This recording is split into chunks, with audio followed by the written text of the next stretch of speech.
As you know, New South Wales already has 5 mass vaccinations hubs in our hospitals, as well as 100 sites across New South Wales. But there's no doubt that this Homebush facility gives us that extra capacity. We envisage when it's fully up and running that we'll be able to do around 30,000 doses every week.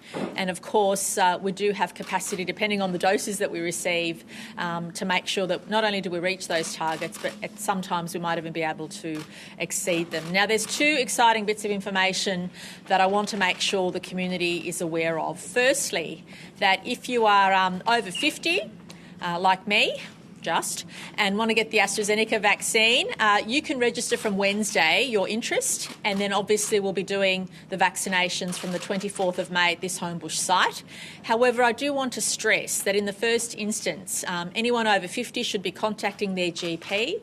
The GPs have been doing an amazing job, as they normally do in New South Wales, in mass vaccination. We've seen thousands and thousands of jabs provided by our GPs every single week, and for us to reach our targets in New South Wales, we need all the GPs at their full capacity, as well as all of the New South Wales health facilities at their full capacity, to make sure we get through as many jabs as possible. So if you're over 50, please contact your GP, because from next Monday you'll be able to get your AstraZeneca vaccine if you're over 50, and then from the New South Wales hub you'll be able to get it from the 24th of May. But you can register from this Wednesday. If you don't have a GP or don't have access to a GP, or you find it difficult getting to your GP, you can book with us from the 12th of May, this Wednesday, and get your jab from the 24th of May. So you'll be told when it's your turn and you'll be able to come and get the jab. Now, excitingly, from 5 o'clock today, we're taking registrations or expressions of interest from anyone from 40 to 50 who'll be eligible for the Pfizer vaccine.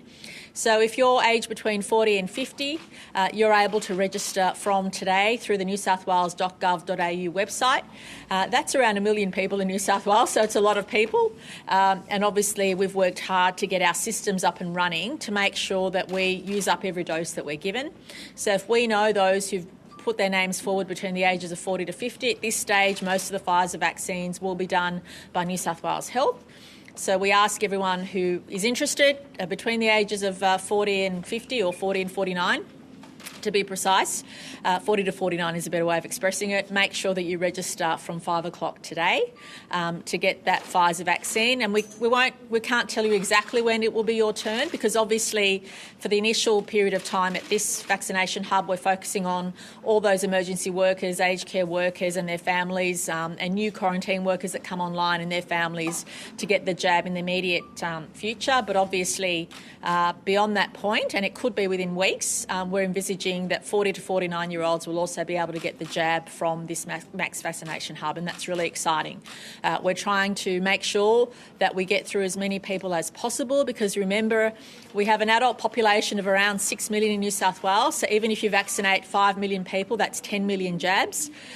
We're getting close to 700,000, but obviously we have a way to go. So the more we can do at any point in time, the better it is. And I just want to encourage everyone who's eligible to come forward.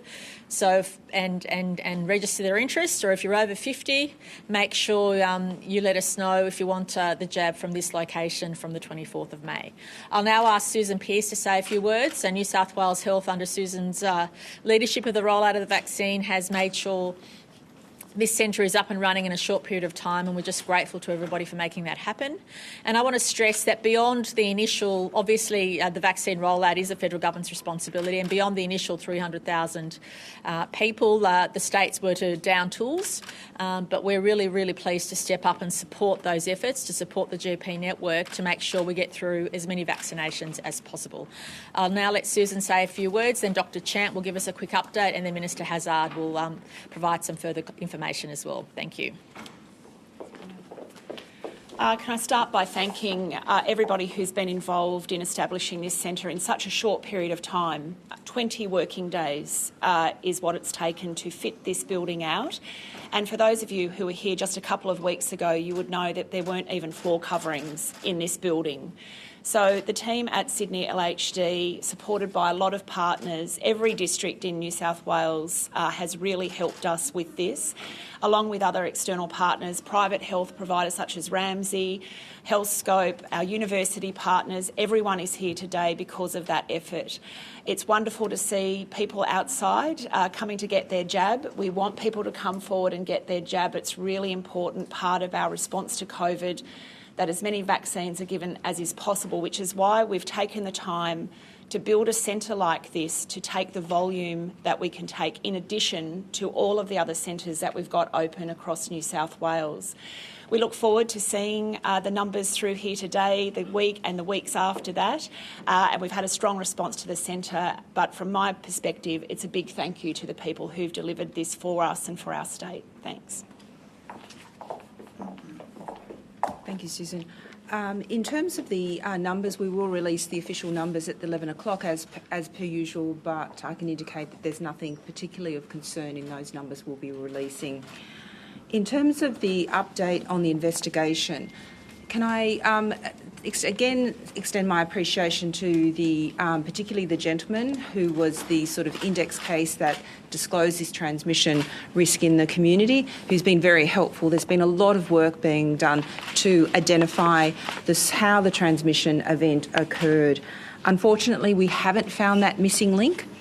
And what's clear is that this gentleman, because we have tested everyone in close proximity to this gentleman in terms of our upstream testing, the contact with the infectious person must have been very fleeting. So because of that, we're still concerned that there may be chains of transmission in the community that are yet unrecognised. What's pleasing is that our sewage surveillance for Marrickville, which was positive earlier last week, a low positive, was negative over the weekend. We're recollecting those samples again today. But unfortunately for us, not unfortunately for nature, there was a lot of rain last week. And the rain actually impacts the reliability of our sewage because it dilutes that testing. So again, these are all of the factors that we pull together to influence our decision making. So we're not out of the risk period. We know that COVID can present as a very mild illness and it can circulate unknowingly in the community. So my plea to the community would be, please come forward and get tested if you have the most minimal of symptoms. Sustaining those high testing rates this week will mean that, one, we could be reassured that we're not missing any chains, that those chains have just burnt out naturally and not sustained. Or if we have missing any of those chains of transmission, that we can find them at the most earliest point in the transmission chain. And it's easier to extinguish those chains of transmission the earlier we find them, before they're distributed more broadly in the community. So can I thank everyone for their cooperation. It's pleasing to see those testing rates up. I'd like to see them a little bit higher and sustained over this coming week. But again, thank you very much to the community for their compliance with the requirements. Premier, can we... Oh no, we'll just get Minister Hazard to comment. There you go, Clinton. There you go. Look, can I start by actually thanking the Sydney Local Health District and Therese Anderson, who is the Chief Executive, and her team for actually bringing this together. It was Joe Edwards, who's standing over the back there, who found this property now just a few weeks ago, and I think it was realestate.com or something similar, and it was a bare, empty building. Now it's headquarters for our fight with this virus. Can I say this? It's 15 months since this virus came to our shores here in New South Wales, and it's been a war ever since. We are fighting back, and this is now our headquarters for the New South Wales health team, who are backing in the federal government's GPs. We knew that it was likely that we'd have to step in and assist, and now we're here on the front line with more than 300 of our frontline health troops who are here to help our community fight the virus. I encourage people to listen to the messages. Our residents should listen to the messages from New South Wales Health over the next few weeks and months. Like any war, it isn't going to be won in the next few days. It will be many months before we win. And we need people to back in our frontline health troops. The messages will change. It depends on what's going on with this virus. It also depends on vaccine supplies. Like any good army at the front, we need the weapons to fight. And that means knowing that we've got a good supply of vaccine. That's obviously been a challenge in the first few months. But hopefully now, with the federal government's new supply lines, we can be assured that we will get that vaccine. But we still need our residents to hear the messages from us, from health, to know when you can come to get your vaccine. For the next couple of weeks, it's Pfizer and, of course, then AstraZeneca. But the message is very clear. First and foremost, if you are over 50 and you are having AstraZeneca, you should be going to see your GP. They're the people who know your medical history. They're the people who can chat to you about what effects it may or may not have on you and how it might help you. But if you don't have a GP and you can't find a GP, well, New South Wales Health and our fantastic health team are now here to back in what the GPs may not be able to do if you don't have a GP. Thank you. Premier, how many people have booked in to get their Pfizer jab at this site today? And do you know how many of those bookings are people that made a booking over the weekend but aren't actually eligible for a Pfizer jab because of the way that the online portals work over the weekend? Right, there's about 5 questions in that. But generally speaking, we've had thousands of people come forward and register for the next month. We're very pleased with those registrations. But what we want to do is make sure that if we have any excess doses or we suddenly get doses we didn't anticipate, that we're able to draw on 40 to 49-year-olds that can register from today. So, can I just finish my sentence, please? So, for example, if there is any underusage in a week, so, for example, if we anticipate there might be certain thousands of people who've registered but there's a few thousand left, we can then draw upon the people from 40 to 49 who've registered with us from 5 o'clock today and call upon them.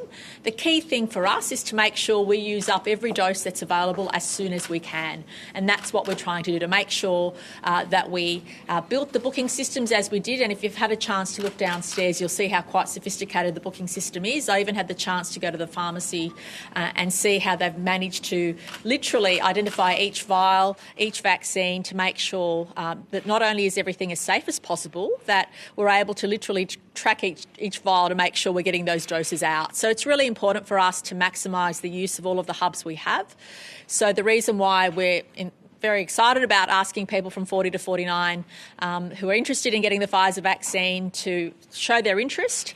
We can't tell you exactly when you'll be getting the jab, but we'll be able to give you enough notice to get yourself here in the coming weeks to start that. And that's to make sure we use up every single one. And please know that we've been going at this since late February, so a large cohorts of our workers and their families have been vaccinated, but obviously we're keen to finish all those key cohorts and then start on the general public as soon as we've done that. So, Premier, just to clarify the 40 to 49 age group, because I don't think we've heard that before. You're saying that members of the general public in our age could be vaccinated within weeks?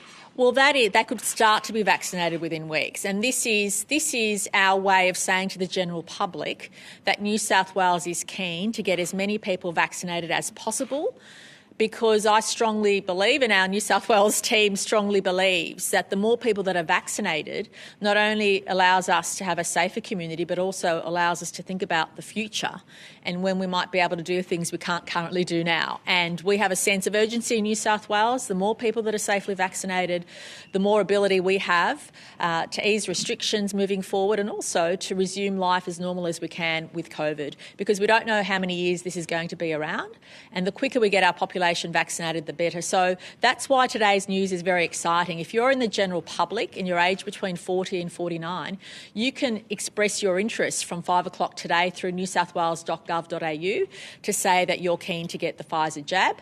And I'm extremely grateful also to Service New South Wales, because they've supported health in setting up our booking system, to making sure that people will get those prompts. They'll be advised when they are eligible to come and get the jab through the New South Wales Service New South Wales app. So we're really lucky in that we've got nearly 4 million people, actually nearly 5 million people on the Service New South Wales app, which gives us the ability to communicate with people at short notice and to let them know when they're eligible. So we want to make sure we use up as many doses as we have, and that's why in any given week, if there's less than 30,000 people who've registered in this hub, or less than thousands of people who've registered throughout the state, and we have capacity, we'll be able to draw on those people who've expressed their interest. All we're asking at this stage is some patience, because because obviously it's a new system from today. The booking system for Pfizer comes online from 5 o'clock today. We just ask people for their patience, and you might express your interest today, but it might be some while before you're invited to come and get the jab. So it just depends on the take-up with the frontline workers and their families. And also, of course, don't forget if you're over 50, from next Monday you'll be able to get the jab from your GP. So please make sure you've already rung your GP to get the jab if you're over 50. And if your GP, if you can't get it through your GP or don't have a GP, please register from Wednesday this week to get it through New South Wales Health. On the time, does New South Wales Health have any as part of that? So ATAGI is a technical advisory group, so it's not a jurisdictional group. There is New South Wales-based experts that sit on ATAGI, and we contribute our experts, but it isn't a jurisdictional committee. It hasn't got jurisdictional representative as perhaps the Australian Health Protection Principal Committee is. What damage has their advice done to the vaccine rollout more broadly as a result of essentially forbidding anyone under the age of 50 getting AstraZeneca? I think the community should be actually very reassured that we have such a strong regulator in the TGA and that we are supported by such expert advice, such as ATAGI. And can I just say, those individuals on ATAGI, and I've contacted many of them and spoke to many of them, they're up day and night because 24/7 they're engaged in teleconferences with regulators across the countries to get the best available evidence to inform their technical advice. So for me, I think the community should be really very reassured that we have such a strong regulator in the Therapeutic Goods Administration and such good experts who can guide our decisions around vaccine. There's significant reluctance around AstraZeneca, 50 or 50 under, 50 over, it doesn't matter. It's almost like a dirty word, getting the AstraZeneca vaccine. We've had it. So both the Premier, the Minister and I have had it, and I'll be rocking up for my second dose of the AstraZeneca vaccine. I think I've disclosed my experience with it. I did have a bit of fever, sore arms and felt chills, and I'm putting that down to a robust immune system, because that makes me feel better. I'm not sure the exact correlation. But the point is that we should be guided by expert advice. And I really respect the advice of ATAGI. They are continuing to review the data every day, and they will update the community. So therefore, the community should have trust in the actions. Over 50s, they're given advice about the risk-benefit, and clearly the risk-benefit of catching COVID is much more severe than any risks, the rare risks associated with the the special thrombotic syndrome that's been associated with the AstraZeneca. But it is important, and I would expect everyone today who's rolling up, even for the Pfizer vaccine here, that all vaccines have risks and benefits, and that's why we do urge everyone who is getting vaccinated to take that time to read the information sheet, to be aware of the side effects and what to do if those side effects last for longer or are not predicted. Dr. Janet, just this 40 to 49-year-old making Pfizer available to these people if you've got spare Pfizer. Have we suddenly got more Pfizer, or are you just trying to maximise the usage of the Pfizer that we've already got and just make sure that it goes to everyone and isn't wasted? I think clearly we want to use every vaccine dose that we have, and so this is part of our contingency. This is a big logistic exercise. You've seen the throughput, and this is day one. So I expect the flow through and this place to be buzzing at all aspects. So of course we want contingencies, and that's why we've offered those expressions of interest so that we make sure that we don't waste any doses. And how many bookings are here today? I think Susan Pearce would be probably thousands booked in today. Like 2.5 or 3? Yes. Yes. Dr. Chen, regarding last week's positive case, the identity of Barbecue Man has been published today. Given that he did everything right in regards to QR codes, reporting where he'd been, is it a little disappointing that could put people off? I'm incredibly disappointed, and I think I've stood up here every day, and I've got to say I really respect the way the media hasn't pushed me mercilessly when I've said I won't give them the exact age or I won't disclose something. So for me, that was really when I became aware of that late last night, we immediately, one of our senior public health physicians reached out to the gentleman to make it clear that that information in no way came from New South Wales Health. And that was not in accordance with the wishes of the gentleman. And I think that we do need to be very thoughtful. I mean, in the end, we rely on people sharing the most blow-by-blow descriptions. I can't imagine this gentleman has had calls probably 2 or 3 times a day. He's helped us recreate his walking route. He's helped us go through every credit card time stamped. You know, he's really gone above and beyond to help us. And I think that it's not a good outcome from public health when that happens. We obviously take the approach that where we need to, we will be very frank with any information, but that was not necessary. Dr. Chan, Sorry? What's your view on the AFR naming this gentleman? I think it's absolutely appalling. No journalist should think that it's okay to go naming a patient somebody who's working with health. It's the quickest way to destroy the confidence of all of us if we think that some journalist somewhere thinks that it's okay to name a patient who is actually working with us to make sure the community stays safe. It stinks, actually. Dr. Chan, can I just ask, we're obviously searching for the missing link. Is there any chance, I'm not sure where the specialised health accommodation is and how close they might be in proximity to the venues that this man visited. Is there any chance that it could be direct from the returned US traveller during that period when they were transported or potentially even airborne or through an air conditioning system? So, look, we're investigating all lines of inquiry. Obviously, the direct route has the most appeal. We've reviewed the CCTV footage.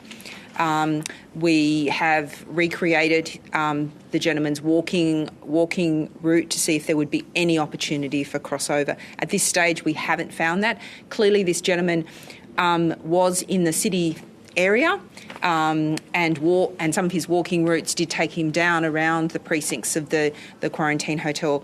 But we have looked at the vision of when the patient was transported and can't see any way in which the gentleman would have been directly exposed, but our lines of inquiry are continuing, and that's what I'm saying. This gentleman has taken multiple calls as we pursue and get additionally new information to actually figure out how the transmission event. Has everyone working at the Park Royal, like it was, and the special health accommodation at the same time that this gentleman, the returned traveller, was there? Has everyone been tested, or are there still some people that haven't been tested from the 26th? Look, the vast majority of people in the investigation have been tested. On the weekend, we've looked at the CCTV footage often on multiple occasions, and on the weekend another team went and looked at it just to see if there was anything missed. Occasionally you find another individual that perhaps there might be some remote possibility. Certainly any direct people that they've been in contact with, we've certainly tested, but we're continuing to look and keep a very open mind to how transmission would occur. So the staff have been tested, and the best available advice is that the vast majority of people in our lines of upstream testing have been tested. Off the back of that, the Minister Hazard, one of the areas of investigation that New South Wales Health is conducting, obviously, into that restaurant, the XOPP, which had apparently failed to be properly running its QR code system. What do you say? Can you update us on that, first of all? Do we know any more about how the investigation is going? Are fines likely on that particular institution? And what message would you give to others about QR codes? Look, I won't comment on individual restaurants and cafes, but what I would say is that we are still in the middle of a pandemic that is wreaking havoc across the world. Businesses across New South Wales really need to take the use of the QR code extremely seriously. Make sure it is in a very prominent place, and make sure that every person who comes through your door is asked and reminded to use the QR code. It's very easy, very easy. I mean, we all have very busy lives, and when we go in for a coffee sometimes or dinner, we might forget to use the QR code. But the business itself it has an obligation to make sure that in a nice way they remind people to use that QR code. It's a pretty simple step, isn't it, to hold your phone up, do the QR code. We've got Service New South Wales QR code. It's by far and away the easiest QR code usage capacity in the country. It's basically a 2 to 3 step model. As long as you've got the app on your phone, it's not hard. So certainly to the businesses, I implore them to realise that each and every one of them may have somebody walk through their door that has COVID, and we need to be able to track that fast. Not doing that disempowers the tracers. The people who have actually made sure we are safe are our health staff, and particularly our gold standard, our platinum standard tracers. But they need that information to be able to do it. So for Pete's sake, get out there and make sure that your QR code is smack in the front of your shop or your building, and get it used when anybody walks through the door. Can we ask as well, you decided to extend the restrictions another week, so effectively doubling the original 3-4 day proposal you had. Was that really necessary? And secondly, was it a captain's call, or did you involve? Can I say in the first instance, nothing the New South Wales government does is anything but the best health advice from Dr. Chant, and I'll let Dr. Chant explain why she provided that advice to us, and why, in fact, we've now supported people who are going shopping not to have to wear masks. But of course, the retail workers have to continue to do that for another week. But I'll ask Dr. Chant to provide. The captain's call thing, was that just your decision, or did no? You involve Gosh, no. At the end of the day, we're in the middle of a pandemic.